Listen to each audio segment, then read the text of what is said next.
तो आइए समझते हैं एरिया ऑफ ट्रेपेजियम के फार्मूले को। एरिया ट्रेपेजियम का फार्मूला क्या होता है? 1/2 sum of parallel side into H. ये है ट्रेपेजियम, एक फिगर है। ये दोनों जो साइड्स हैं, ये साइड है जिसका नाम है ए, ऊपर वाली साइड का नाम है बी, और ये है हाइट। तो इसने बोला है 1/2 sum of parallel side into H. ठीक है, तो मतलब ये कि 1/2 पैरेलल साइड का क्या नाम है ए और बी, ए प्लस बी इंटू एच, ये होता है फार्मूला। और ये फार्मूला ऐसा कैसे बनता है ये हम सीखेंगे। ठीक है, फार्मूला आपको रटने की, रिवाइज करने की जरूरत नहीं है, समझने की जरूरत है। ठीक है, तो जब ये वाली लाइन मतलब ए और ऊपर वाली लाइन बी अगर पैरेलल है तो यहां भी हाइट क्या होगा? सेम होगा। जितना हाइट यहां है एच, यहां भी उतना ही होगा।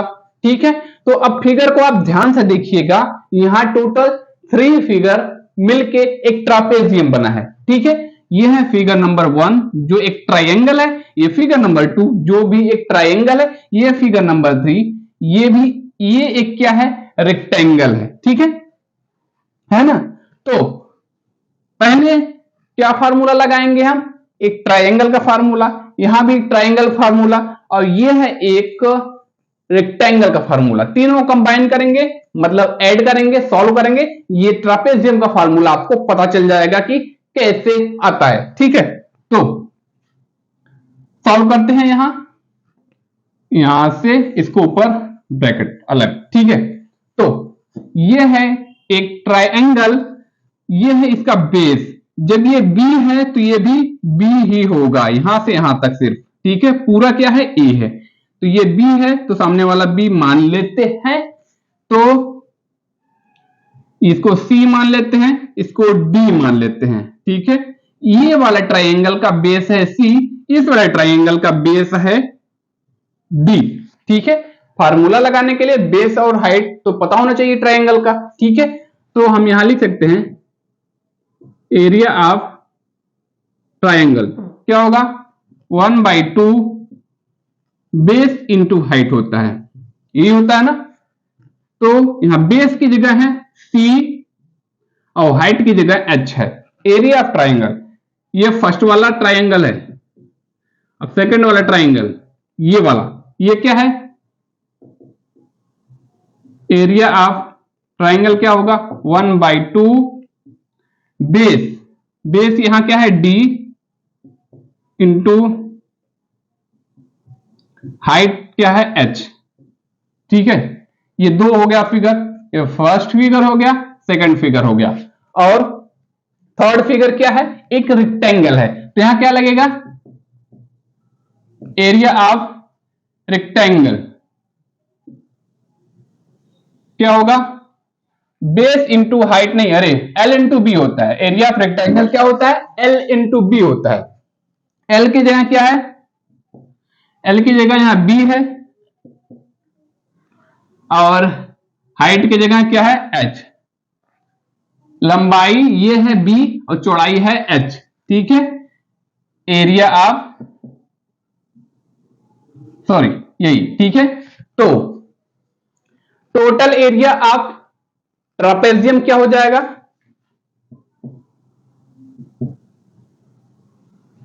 Area of trapezium, area of trapezium,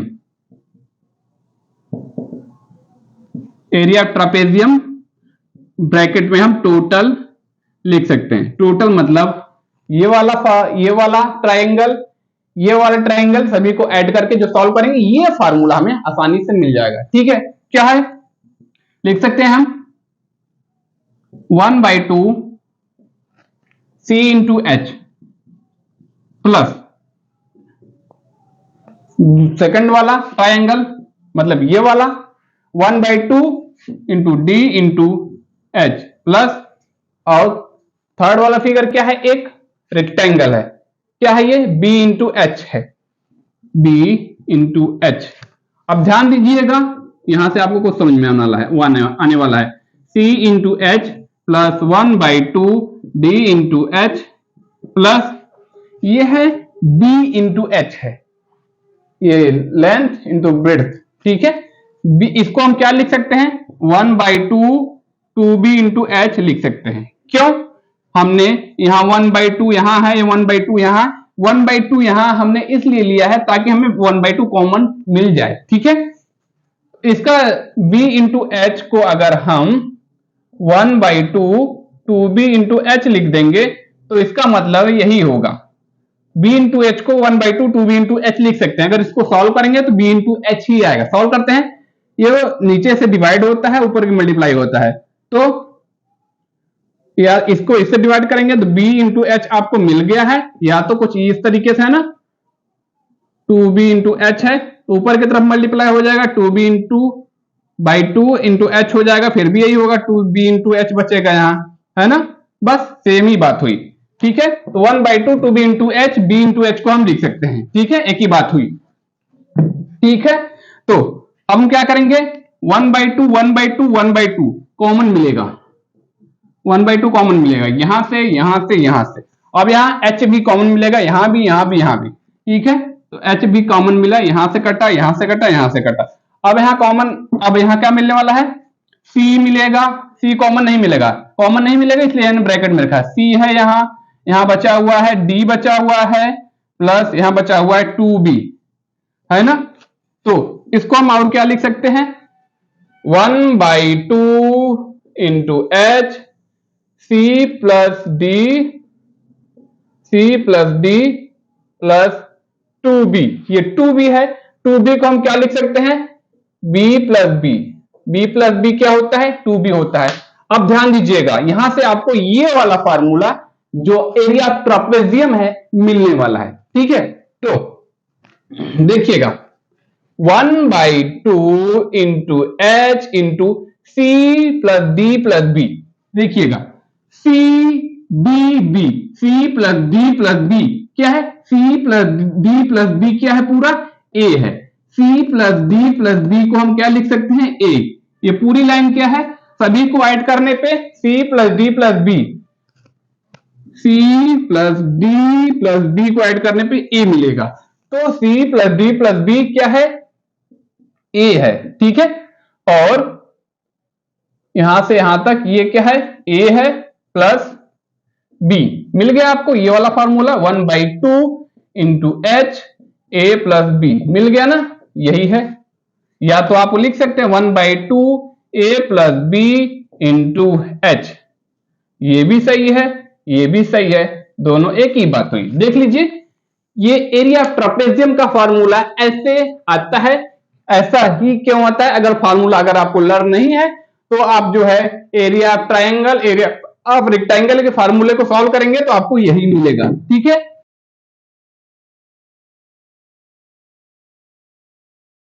तो आइए दोस्तों समझते हैं पैरेललोग्राम को। तो यहां हमने दो फिगर बनाए हुए हैं, और दो फिगर हमने इसलिए बनाए हुए हैं क्योंकि एक फिगर है रेक्टेंगल का, दूसरा फिगर है पैरेललोग्राम का। जो रेक्टेंगल की जो प्रॉपर्टी होती है लगभग सेम होती है, पैरेललोग्राम की भी प्रॉपर्टी लगभग वही होती है। हमने बोला था लगभग वही होती है। ठीक है, जो रेक्टेंगल की प्रॉपर्टी होती है लगभग वही होती है पैरेललोग्राम की भी प्रॉपर्टी। ठीक है, और जो रेक्टेंगल का जो एरिया निकालने का जो फार्मूला होता है लगभग सेम होता है, पैरेललोग्राम के एरिया निकालने का भी फार्मूला लगभग सेम होता है। ठीक है, और जो रेक्टेंगल की पेरीमीटर निकालने का जो फार्मूला होता है एकदम, लगभग नहीं एकदम सेम होता है पैरेललोग्राम के पेरीमीटर निकालने के फार्मूले के बराबर। ठीक है, तो समझते हैं रेक्टेंगल क्या होता है। रेक्टेंगल में जो आमने सामने का जो आर्म होता है सेम होता है और पैरेलल होता है। इसके सामने आर्म है ये वाला, इसका जो लेंथ होगा सेम होगा इस वाले लेंथ के बराबर और हमेशा पैरेलल होगा। और ये जो विड्थ है इसके सामने जो आर्म है ये वाला है, तो इसका जितना लेंथ होगा उतना लेंथ इसका भी होगा और पैरेलल होगा। ठीक है, और सेम प्रॉपर्टी पैरेललोग्राम की भी होती है। ये जो लेंथ है, ये जो लेंथ वाला आर्म है इसके सामने वाला आर्म ये है, इसका भी लेंथ सेम ही होगा जितना इसका लेंथ है और पैरेलल भी होगा। ठीक है, अगर ये 10 सेंटीमीटर है तो ये भी 10 सेंटीमीटर ही होगा, लेंथ में बराबर होगा और हमेशा पैरेलल होगा। ठीक है, और ये जो विड्थ वाली है इसका जितना लेंथ होगा, अगर ये 5 सेंटीमीटर का है तो ये भी 5 सेंटीमीटर का ही होगा। ठीक है, लेंथ बराबर होगा, बट डिफरेंस क्या होगा? डिफरेंस ये होगा, ये जो रेक्टेंगल होता है हमेशा 90 डिग्री का एंगल बनाता है, लेकिन जो पैरेललोग्राम होता है 90 डिग्री का एंगल नहीं बनाता है। ठीक है, तो यही अंतर होता है और यही समानता भी होती है। ठीक है, समानता और अंतर दोनों बता दिया। ठीक है, अब जो रेक्टेंगल के पेरीमीटर निकालने का फार्मूला क्या होता है? सेम होता है। पेरीमीटर निकालने का फार्मूला ये होता है कि 2 इंटू एल प्लस बी, यही होता है ना। पी फॉर पेरीमीटर मान लेते हैं, ये है रेक्टेंगल के पेरीमीटर निकालने का फार्मूला और यही फार्मूला इसमें भी काम करेगा।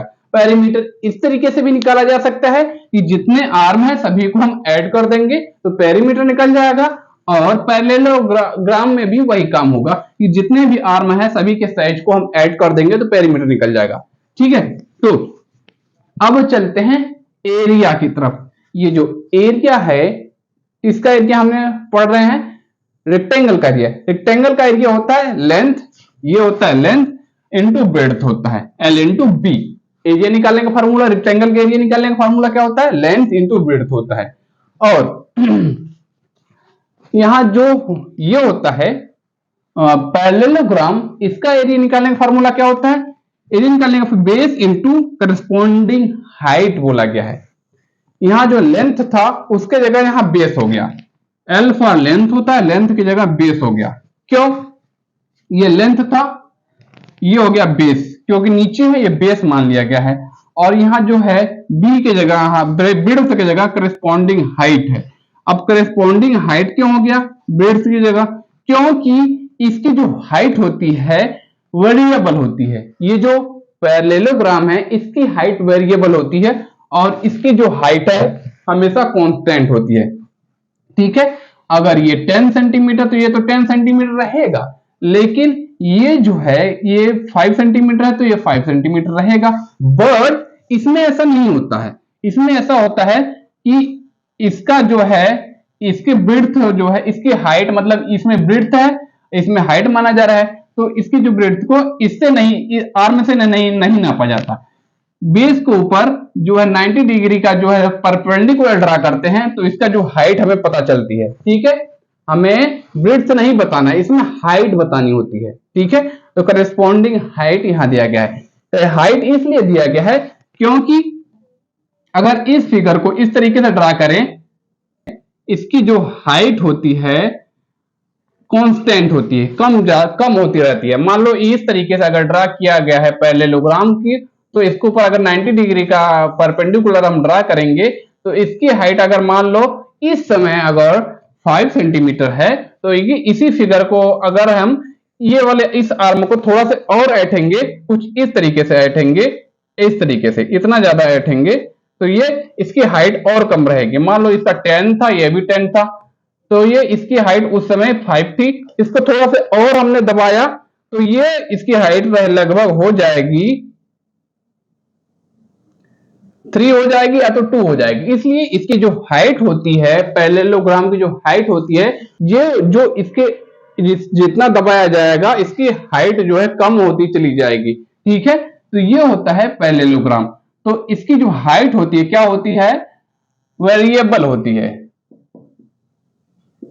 ठीक है, इसकी जो हाइट होती है, ये विड्थ नहीं, इसमें हाइट होता है, हाइट क्या होती है? वेरिएबल होती है। ठीक है, और इसमें क्या होता है? इसकी हाइट जो होती है, जो विड्थ हमने माना है, ये होता है कांस्टेंट। ठीक है, क्योंकि हमेशा 90 डिग्री का एंगल बनाता है, ये तो दब नहीं सकता, इसलिए इसकी हाइट मतलब विड्थ हमेशा कांस्टेंट ही रहेगी, कम ज्यादा नहीं होगी।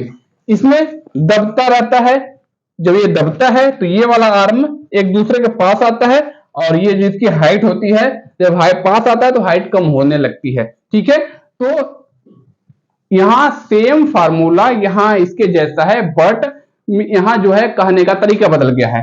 लेंथ होता है एल के जगह बेस हो गया है और ब्रेड्थ की जगह करस्पॉन्डिंग हाइट हो चुकी है। और करस्पॉन्डिंग हाइट में इसको नहीं लेते हैं, हाइट को लेते हैं। ठीक है, हाइट को इसलिए लेते हैं क्योंकि जब ये और पास आता है, इसको ऐंठते हैं तो ये और कम होता रहता है, तो यहां इसलिए करस्पॉन्डिंग हाइट लिखा गया है। तो इसकी हाइट हम पता कर लेंगे और बेस के लेंथ क्या है, हाइट का लेंथ क्या है ये पता कर लेंगे, तो इसका ये जो निकल जाएगा। अगर आप रेक्टेंगल के एरिया को पता कर लेंगे तो आप पैरेललोग्राम के एरिया को आसानी से पता कर सकते हैं। ठीक है, रेक्टेंगल का एरिया होता है लेंथ इंटू ब्रेड्थ होता है, पैरेललोग्राम का एरिया होता है बेस इंटू करस्पॉन्डिंग हाइट। ठीक है, देख लीजिए।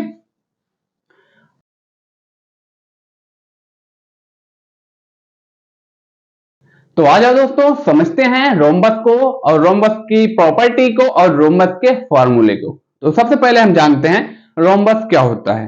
रोम्बस का शेप एग्जैक्ट बर्फी के जैसा होता है, जो कुछ इस तरीके का बर्फी का जो शेप होता है वो एकदम रोम्बस के शेप का होता है, जो बर्फी होती है। दूसरी बात, जो पतंगे होती हैं उसका भी शेप रोम्बस के शेप का होता है। ठीक है, तो आपको एग्जाम्पल तो मिल गया क्या होता है रोम्बस। ठीक है, अब रोम्बस की प्रॉपर्टी को पढ़ते हैं। प्रॉपर्टी, पहली प्रॉपर्टी क्या होती है, जो रोम्बस का जो साइड्स होते हैं सभी साइड्स इक्वल होते हैं। तो पहली प्रॉपर्टी हम लिख सकते हैं all sides of rhombus are equal. ठीक है, all sides of rhombus are equal, ये जो है ये सभी साइड्स इक्वल होंगे। ठीक है, जैसे इसके sides A B, B C, C D, D A सभी साइड्स सेम साइज के होंगे। अगर रोम्बस का एक साइड का साइज अगर 10 सेंटीमीटर है तो सभी साइड का साइज 10 सेंटीमीटर ही रहेगा। अगर एक 8 सेंटीमीटर का है तो सभी साइड का साइज 8 सेंटीमीटर ही रहेगा। तो हम कह सकते हैं all sides of rhombus are equal. तो हम लिख सकते हैं A B equal to B C equal to C A equal to D A. ठीक है, all sides of rhombus are equal, पहली प्रॉपर्टी हो गई। ठीक है, अब हम पढ़ते हैं रोम्बस की दूसरी प्रॉपर्टी को, अपोजिट एंगल आर इक्वल। दूसरी प्रॉपर्टी क्या होती है, अपोजिट एंगल्स आर इक्वल। जैसे ए के अपोजिट है सी और बी के अपोजिट है डी, ए का अपोजिट एंगल क्या होगा, सी होगा, और बी का अपोजिट एंगल होगा डी। तो हम लिख सकते हैं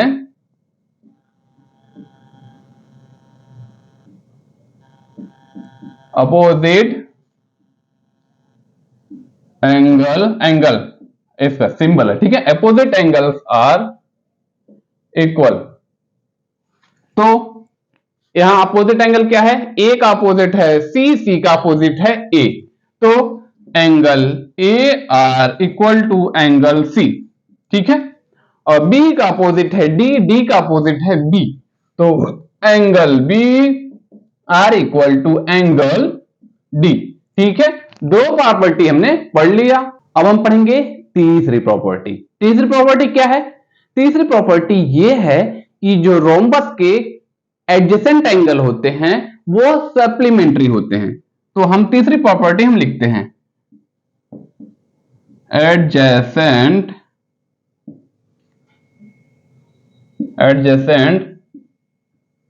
एंगल ऑफ रोम्बस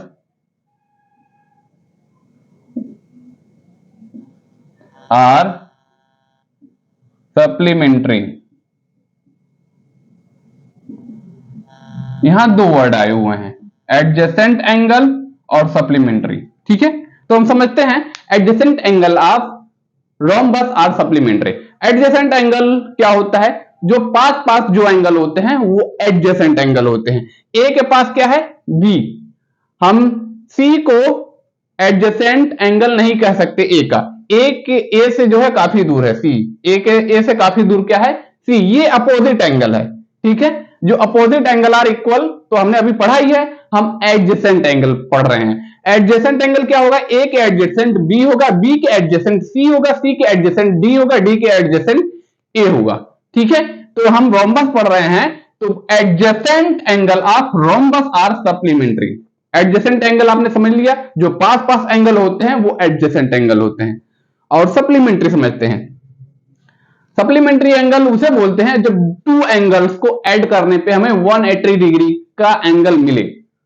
दो एंगल ऐड करने पर 180 डिग्री के बराबर आए, वो सप्लीमेंट्री एंगल हो जाता है। ठीक है, तो जो रोम्बस होता है उसका एडजेसेंट एंगल सप्लीमेंट्री होता है। ठीक है, एडजेसेंट एंगल सप्लीमेंट्री होता है। एडजेसेंट एंगल सप्लीमेंट्री होने का मतलब क्या है, 180 डिग्री के बराबर आता है। ठीक है, तो हमने लिख लिया adjacent angle of rhombus, rhombus are supplementary. ठीक है, तो ए के एडजेसेंट है B, angle A plus angle B. ठीक है, ए के एडजेसेंट बी है, जो सप्लीमेंट्री होगा मतलब 180 डिग्री के बराबर होगा। बी के एडजेसेंट है सी, एंगल बी के एडजेसेंट है एंगल सी, तो सप्लीमेंट्री होगा मतलब 180 डिग्री होगा। और सी के एडजेसेंट है डी, दो एंगल्स को ऐड करने पर 180 डिग्री के बराबर हो जाए, मतलब कि सप्लीमेंट्री हो रहा है। ठीक है, सप्लीमेंट्री एंगल बन रहा है। डी के एडजेसेंट ए है, एंगल डी के एडजेसेंट है एंगल ए, मतलब सप्लीमेंट्री हो रहा है। ठीक है, हमने तीन प्रॉपर्टी पढ़ ली है ना। अब हम पढ़ेंगे फोर्थ प्रॉपर्टी। फोर्थ प्रॉपर्टी क्या होता है, जो डायगोनल होते हैं किसके, रोम्बस के, जो रोम्बस के डायगोनल होते हैं इसमें 90 डिग्री पे एक दूसरे को क्या करते हैं, क्रॉस करते हैं। जैसे डायगोनल हम ड्रा करते हैं, एक डायगोनल है AC, एक डायगोनल है B, ये एक दूसरे को 90 डिग्री पे क्रॉस करेंगे। यहां जो है 90 डिग्री पे काटेंगे, है ना, 90 डिग्री पे, है ना। तो यहां लिख देते हैं diagonal of rhombus, diagonal of rhombus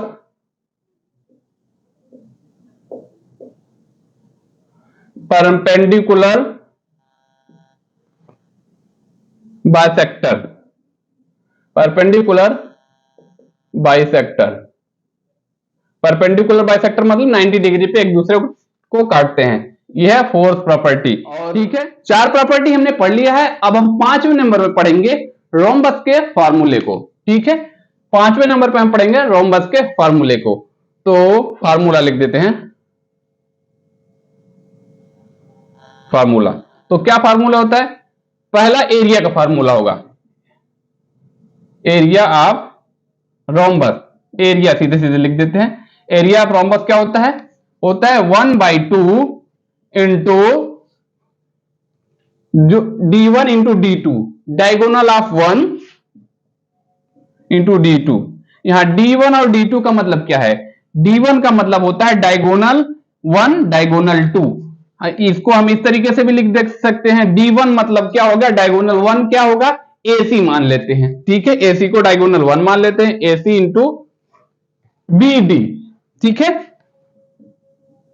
तो ये है एरिया निकालने का फार्मूला। किसका एरिया निकालने का फार्मूला, रोम्बस के एरिया निकालने का फार्मूला। ठीक है, और एक और फार्मूला जो सभी क्वाड्रिलेटरल के लिए क्या होता है, कॉमन होता है, कि पेरीमीटर निकालने का, पेरीमीटर।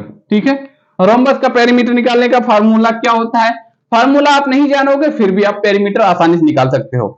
जो सभी आर्म होते हैं उसको हम ऐड कर देंगे, रोम्बस का पेरीमीटर निकल जाएगा। जैसे AB plus BC plus CD plus DA, जितने भी आर्म है, 4 आर्म होते हैं रोम्बस में, सभी को हम ऐड कर देंगे, हमें क्या निकल जाएगा, पेरीमीटर निकल जाएगा। इसलिए इसका फार्मूला लिखने की जरूरत नहीं है। ठीक है, देख लीजिए। अब हम देखिए बात समझ में आई हो तो वीडियो लाइक करिएगा, चैनल सब्सक्राइब करिएगा और शेयर करिएगा। And bye and thank you.